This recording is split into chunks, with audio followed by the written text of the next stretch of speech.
Ya, kita lanjutkan diskusi kita. Pertanyaan menggantung saya untuk Mas Freddy tadi, kenapa nggak langsung aja ditunjukkan? Pertimbangannya apa sih? Jadi begini, justru saya apa yang disampaikan Mas Ajis tadi sebelum respon ke situ menurut saya tidak benar ya. Menurut saya tidak benar. Kenapa? Itu kan diajak kita. Coba dilihat deh itu video-video semua itu, perilaku orang-orang itu. Ya, di YouTube, di TV-TV. Bagaimana itu penghujatannya itu? Bagaimana dengan mempreteli ijazah Pak Jokowi itu mengatakan itu kan dipenuhin narasi kebencian semua. Jadi sudah sakit hati gitu? Itu kan sudah menyerang semua, menyerang martabat kehormatan. Nggak ada seperti yang disampaikan beliau tadi baik-baik, nggak ada seperti itu. Kalau begitu mah lain cerita. Kemudian latar belakang orang-orang ini kan jelas semua. Roy Suryo aja pernah dipidana, kasusnya juga sama, menghujat juga. Ya, sama kan. Dr. Tifa lihat semua tweetannya, isinya sebegitu semua. Jadi memang harus dikasih pelajaran orang ini. Publik juga harus dikasih pembelajaran agar tidak gampang-gampang. Kemudian nanti di mana logikanya orang nggak ada mempunyai dasar apapun, tiba-tiba teriak-teriak, ijazahmu palsu, Pak Jokowi ijazahmu palsu. Kemudian dia nggak punya dasar, nggak punya bukti, teriak-teriak begitu. Kemudian dibalik, ya supaya kita selesai ini, supaya damai, supaya nggak gua bilang lagi ijazahmu palsu, lu tunjukin dong ijazahmu ke gua. Logikanya kan ngaco. Enak banget ya, udah hujat-hujat orang, menghina orang, menuduh ijazah palsu, nggak punya dasar, tiba-tiba supaya gue nggak nuduh-nuduh lu lagi, tunjukin dong ijazahmu ini ke publik, tunjukin ke gue. Kan enak banget. Yang seperti itu mau kita kasih pembelajaran kepada publik. Ayo, come on dong. Gitu loh. Jadi udah tepat ini Pak Jokowi melakukan upaya hukum, ya melaporkan orang-orang ini. Nanti tunggu jawabannya melalui kepastian hukum, melalui proses hukum, melalui putusan hukum. Udah tepat itu. Oke, sudah tepat. Berarti sepertinya dari pihak Pak Jokowi merasa Roy Suryo CS ini sudah kelewatan, Mas Ajis. Iya, jadi gini, kalau Mas Freddy ini hidupnya di Korea Utara ya atau di negara yang memang otoriter, boleh.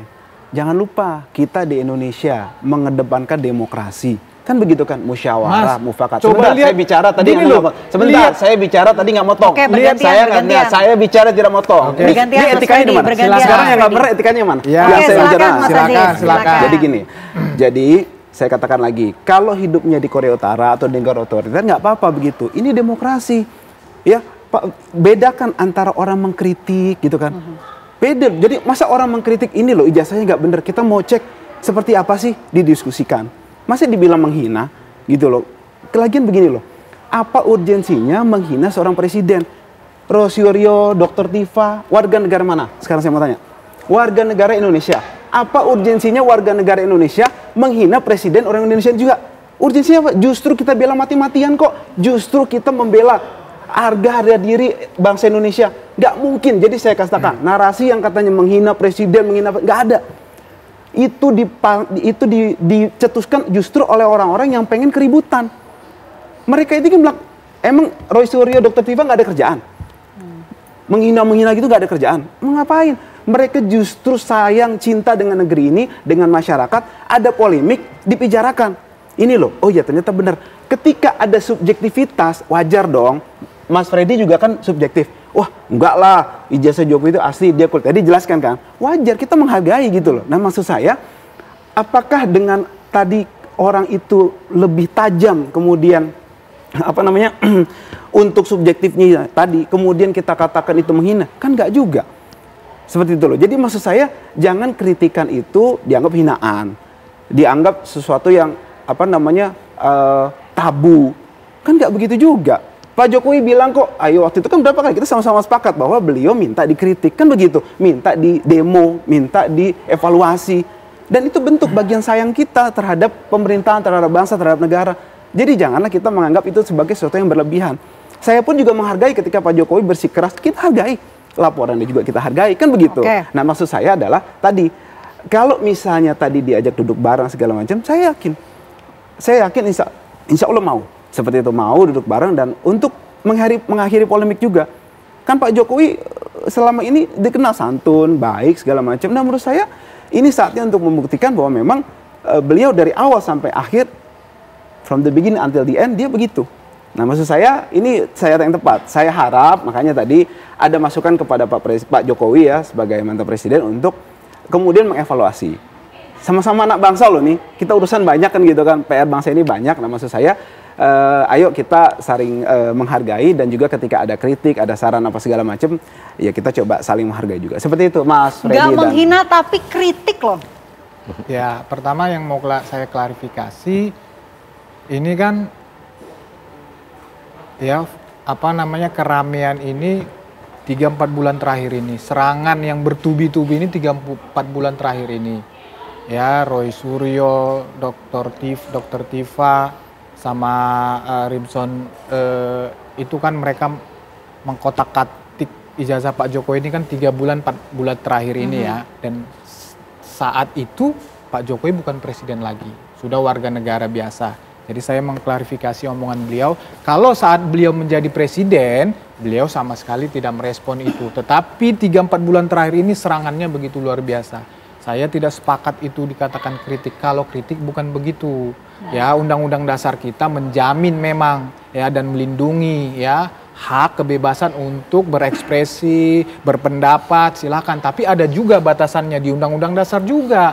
Batasannya yaitu undang-undang. Undang-undang itu dalam hal ini itulah dicerminkan dalam KUHP, dalam KUHP 310, 311 maupun dalam Undang-Undang ITE ya, tidak boleh ya memfitnah, menyerang kehormatan orang lain dalam menyampaikan kritik. Menurut saya itu bukan kritik. Oke, silahkan saling menghargai pendapatnya Mas Aziz, pendapat saya. Oleh karena itu makanya saya bilang karena ini memang saling berteguh pada pendapatnya masing-masing, silahkan saja. Maka yang akan menjawab itu ya proses hukum, kan begitu. Ini kan tidak ada titik temu ini.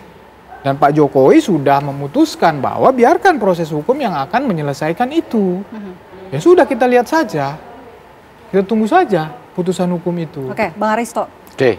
Karena saya duduknya di tengah, saya menawarkan jalan tengah aja nih. Oke. Ya. Pertama soal bagaimana menyelesaikan polemik ini kan. Tadi kan saya kasih dua possibility ya, dua alternatif. Tadi yang pertama, ya ini proses hukum, strategi litigasi jalan, tetapi ada downsides-nya juga, ada upsides. Yang kedua soal dikasih aja ijazahnya. Kan kayaknya ini dua-duanya susah, makanya kita kasih jalan tengah. Jadi misalnya sampai berkas perkaranya bisa sampai ke pengadilan, misalnya bisa sampai pengadilan, bagaimana kalau pengadilannya disiarkan aja secara live? Ya, ketika disiarkan secara live, di situ kan pasti ada bukti ijazahnya menjadi lampiran bukti. Dan itu dipertontonkan kalau memang pihak Pak Jokowi, pihak teman-temannya Mas Freddy ini menginginkan transparansi, ya menginginkan proses legal formal, ya situ.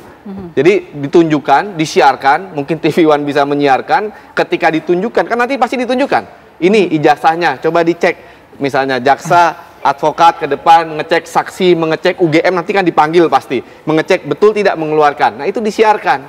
Supaya bisa dilihat langsung, dieksaminasi masing-masing terhadap ijazahnya. Itu jalan tengah yang pertama. Yang kedua saya mau menambahkan tadi Mas Freddy, persoalan kritik ya. Jadi gini, Mahkamah Konstitusi itu kan baru mengeluarkan putusan ya. Dan ini sebenarnya ada konvensi internasional bahwa yang namanya pejabat publik atau mantan pejabat publik, dan Jokowi by the way masih pejabat publik karena Danantara ya, masih menjadi Dewan Pengarah Danantara, itu degree derajat dia tahan terhadap kritik itu harus jauh lebih besar daripada orang biasa. Kenapa? Ya karena dia tokoh. Ya. Karena dia pejabat publik, artinya itu sudah menjadi konsekuensi. Nah masalah ini kebablasan atau tidak kebablasan itu adalah perdebatan layer yang lain. Itu perdebatan layer yang kedua. Nah oleh karena itu, apabila ternyata ini berkasnya sampai ke pengadilan, apabila ya Mas Aziz ya, saya nggak tahu apakah sampai atau tidak. Ya. Tapi kalau misalnya sampai, nah itu dia tadi jalan tengah. Udah siarkan aja. TV One juga siarkan, nanti dengar UGM ngomong apa, nanti kan pasti ada lampiran dalam berkas, sudah dikasih tuh ijazahnya ke penyidik. Nah itu kan pasti akan menjadi lampiran berkas perkara. Nah dengan begitu mudah-mudahan selesai.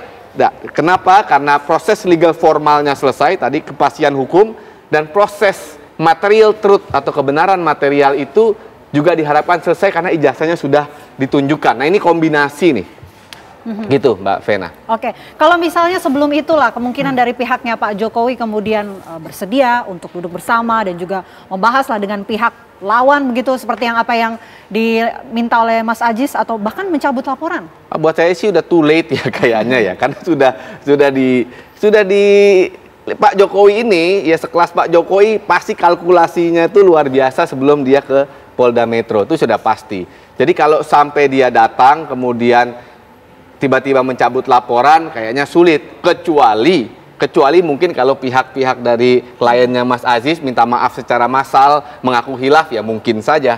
Tapi kalau sekarang posisinya sekarang nggak ada angin tiba-tiba mencabut, itu malah menimbulkan polemik berikutnya, malah tambah kusut lain lagi. Omongan nanti. Nah, betul, lain lagi omongan karena sudah maju ya nggak boleh mundur. Oke, Mas Aziz, Ya. berarti udah nggak bisa dong apa yang diminta tadi. Udah siap belum? Iya, segala sesuatu pasti juga ada hitung-hitungannya kan tadi dari pihak teman-teman pasti ada strategi pembelaan lah dari kami juga. Nah, tapi yang saya stressing sedikit tadi, saya tadi mau sampaikan tapi sudah disampaikan oleh Maristo bahwa beliau masih sebagai pejabat publik di Danantara, satu. Yang kedua adalah jangan lupa waktu dulu Gus Nur dan Bambang Tri itu ditahan dan menjalani proses waktu beliau masih jadi presiden. Terkait dengan tuduhan ini juga kan begitu. Jadi artinya saya sedikit mengklarifikasi ya gitu. Ini apa input saya tadi terhadap keterangan beliau. Terus yang selanjutnya, apa mungkin? Saya yakin masih mungkin aja. Jangan lupa pelapor itu punya hak. Dan kalau kita lihat dari kacamata yang memang apa namanya kita mencari jalan keluar ya, kacamata bijak lah gitu kan. Saya yakin bisa gitu kan. Tinggal bagaimana pihak-pihak di sekeliling Pak Jokowi ini untuk memberi masukan yang apa namanya yang out of the box pastinya gitu kan. Yang kemudian ini justru akan jadi momen titik balik. Jangan lupa masyarakat kita itu mudah tersentuh orang pihak-pihak yang quote unquote dizolimi. Nah artinya kalau kita menganggap bahwa ini adalah suatu pertarungan, kemudian salah satu pihak legowo, apalagi dalam hal ini seorang pemimpin ya waktu itu Pak Jokowi dan saat ini dia juga dipermasalahkan. Nah itu saya yakin itu akan jadi titik balik gitu kan. Ya untuk nama baik Pak Jokowi kembali masyhur. Menurut saya begitu. Memang perlu ada masukan out of the box ya untuk beliau gitu kan. Dan tentu saja harus juga diiringi juga dari kami untuk kemudian ada feedback untuk menyambut hal tersebut. Saya yakin dan saya termasuk salah satu pihak yang memang lebih mengedepankan musyawarah tadi. Karena sekali lagi kita tidak berurusan dengan bangsa lain, dengan musuh yang sudah menyakiti sedemikian rupa. Enggak. Ini ada mantan presiden dan sekarang jadi pejabat publik juga masih. Dan ini ada rakyatnya, masyarakat. Gitu loh. Menurut saya kenapa sih harus menempuh jalur seperti ini gitu kan. Kalau tadi dibalik juga, kenapa Anda melaporkan? Justru itu, kita kalau dipidana kan ada, jangan lupa, ada restoratif justice. Nah gitu, mungkin nanti Bang Aristo lebih bisa menjelaskan ya. Bahwa ini menurut saya tetap ada. Di restoratif itu bijak menyelamatkan muka seluruh pihak dan everybody happy. Mas Freddy, nanti mungkin bisa ditanggapi ya, tapi usai jeda, karena nanti usai jeda juga selain kita akan mendengar respon dari Mas Freddy, kami juga akan menghadirkan pemirsa, ini ada pernyataan dari teman dari Pak Jokowi yang juga sempat menyampaikan beberapa hal. Sesaat lagi kami hadirkan di Apa Kabar Indonesia Malam.